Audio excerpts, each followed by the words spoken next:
वैसे तो कहते हैं कांट की हांडी बार बार नहीं चढ़ा करती है, लेकिन रूस आजकल कांट की हांडी को ही बार बार चढ़ा रहा है। उसका फल भी देखने को मिला। हाल ही में यूक्रेन के विदेश मंत्री पहुंचे थे पाकिस्तान, जिसके बाद गुपचुप क्यों जहाज भेज दिया पाकिस्तान ने, जानेंगे कई सारे जहाज क्यों पहुंच रहे हैं यूक्रेन। तो वहीं दूसरी तरफ यूके ने भारत को बोला हमें तुम्हारे $5 बिलियन नहीं चाहिए। यूके की जनता भारत के ऊपर क्यों भड़की है, जानेंगे जियोपॉलिटिक्स में क्या कुछ चल रहा है। आइए जानते हैं इन खबरों को विस्तार से। कहते हैं वो लोग जो पैसा खुद से कमाते हैं और अपनी बुनियाद खुद से खड़ा करते हैं, उन्हें पता होता है मेहनत और पैसे का महत्व। यूके उन देशों में रहा है जिसने दुनिया भर में कब्जा किया, उपनिवेश बनाया और वहां से माल चुराया। मेहनत करके पैसा यूके ने कभी नहीं कमाया, बल्कि उन्हीं पैसों को इस्तेमाल किया जो पैसे गुलाम देशों से आते थे। ये इतिहास गवाह है, इसके लिए बहुत सारे प्रमाण भी हैं। दरअसल मामला क्या है, इस वक्त यूके की आर्थिक स्थिति है बहुत खराब। आर्थिक मंदी छा रही है और महंगाई भी बढ़ रही है। ऐसे में यूके को जरूरत है इन्वेस्टमेंट का, कि कहीं से बड़ा पैसा आए, इन्वेस्टमेंट आए। यूके में ये इन्वेस्टमेंट लेकर आया टाटा ग्रुप। टाटा ग्रुप ने कहा कि हम $5 बिलियन लगाएंगे यूके में और $5 बिलियन लगाकर इलेक्ट्रिक व्हीकल्स का निर्माण करेंगे, यानी बिजली वाली कारों का हम निर्माण करेंगे।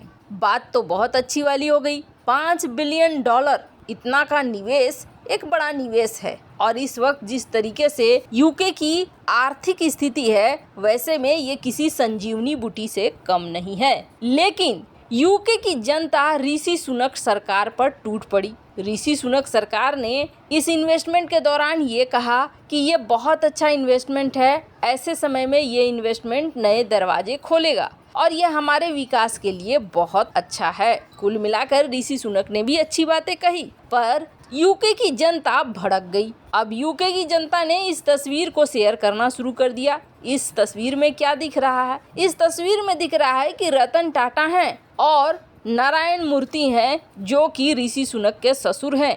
ऋषि सुनक के ससुर नारायण मूर्ति रतन टाटा के पैरों को छू रहे हैं और इसे यूके की जनता क्या कह रही है कि देखो ऋषि सुनक का ससुर रतन टाटा के पैर छू रहा है, क्योंकि $5 बिलियन इसने हमारे देश में लगाए हैं। पहली बात तो ये कि ये जो तस्वीर है, ये तस्वीर तब की है जब रतन टाटा को लाइफ टाइम अचीवमेंट अवार्ड दिया जा रहा था।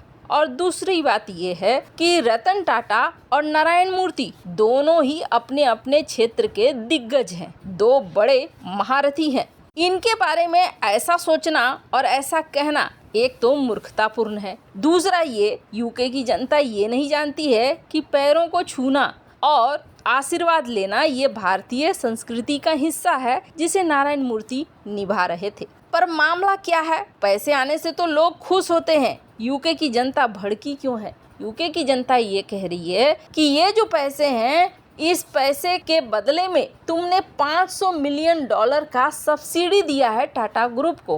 5 बिलियन के लिए अगर $500 मिलियन की सब्सिडी भी देनी पड़ी हो तो इसमें कौन सी बड़ी बात है? ये तो मूर्खतापूर्ण हिसाब हो गया। ऋषि सुनक ने बिल्कुल सही किया था कि सबसे पहले यूके के लोगों को मैथ पढ़ना अनिवार्य किया था। गणित का हिसाब इन्हें आता ही नहीं है। इसे ही कहते हैं बिजनेस। अगर $500 मिलियन सब्सिडी देने के बाद $5 बिलियन का इन्वेस्टमेंट आता है, आपकी आर्थिक स्थिति सुधर रही है, तो इसे बिजनेस कहते हैं। इसका मतलब है कि गणित में आप कच्चे हो और ऋषि सुनक ने ठीक समझा है, एकदम सही पकड़ा है।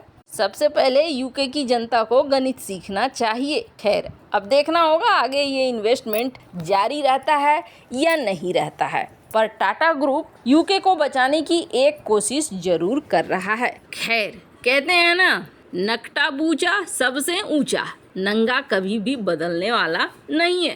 कुछ महीनों पहले जब पाकिस्तान में आटे का अकाल पड़ा था, तब आटे के लिए रूस के कदमों में बिछ गया था पाकिस्तान, और पाकिस्तान ने रूस से मांगा था, जिसके बाद रूस ने गेहूं की एक बड़ी खेप दी थी और पाकिस्तान को बड़ी मदद मिली थी। लेकिन पाकिस्तान ने रूस के इस एहसान को कैसे चुकाया है, तो आपको बता दें, रूस के गेहूं ही नहीं बल्कि तेल का भी मोल चुकाने के लिए पाकिस्तान तैयार है, और ऐसा तैयार है जो बहुत बड़ा झटका दे रहा है रूस को।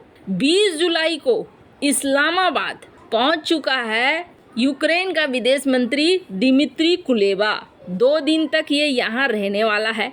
अब यहाँ आया है पाकिस्तान जैसे देश में, तो कुछ न कुछ तो वजह जरूर होगी। अब हुआ क्या है, रूस यूक्रेन की लड़ाई में यूक्रेन के पास धीरे धीरे हथियार हो रहे हैं खत्म। यूक्रेन नाटो में एंट्री लेना चाह रहा था, लेकिन नाटो ने दरवाजा दे दिया है मुंह पे मारकर, और ये कह दिया है कि देखो, इतनी जल्दी तुमको हम नाटो का सदस्य नहीं बनाने वाले हैं, तुम्हें अभी लंबा इंतजार करना होगा, और तब तक जब तक तुम बचे रहो, अगर नहीं बचे तो फिर तुम अपनी मौत मरोगे। अब हो ये रहा है, हथियारों का भंडार घट रहा है। 20-21 जुलाई को दिमित्री कुलेबा पाकिस्तान आया है।